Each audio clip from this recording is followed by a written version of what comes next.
Students too often ask me why I don't teach specific recipes for treating individual pathologies. The reason is because it's just not that simple. Hello, I'm David Morin for Health Matters Seminars.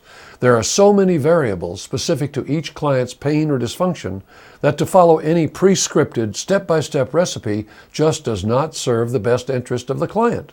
Instead, to be able to deliver true client-centered clinical care, we teach the full range of treatment concepts. Our graduates are then competent to apply their own professional discernment to craft a customized treatment program to address each client's specific issues in ways that achieve the best possible results. In all cases, our clinical process starts with taking a client history, assessing and documenting active range of motion to determine which muscle groups are involved. Therapists need to know what muscles do which movements, so limitations in active range of motion can reveal the affected soft tissue.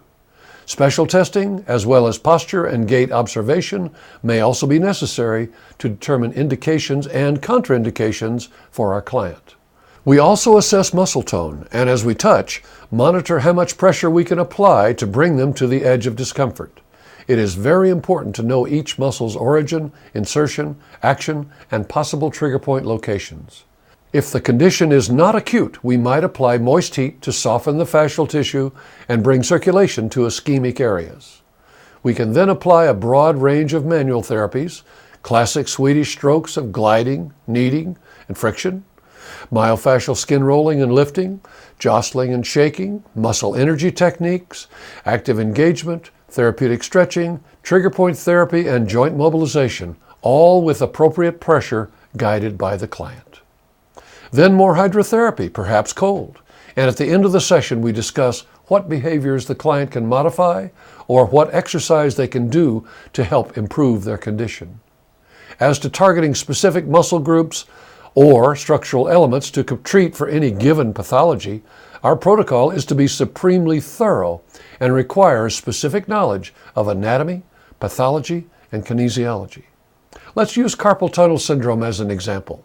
Although we do teach a specific technique that's very effective for treating wrist flexors and extensors, we would seldom stop there.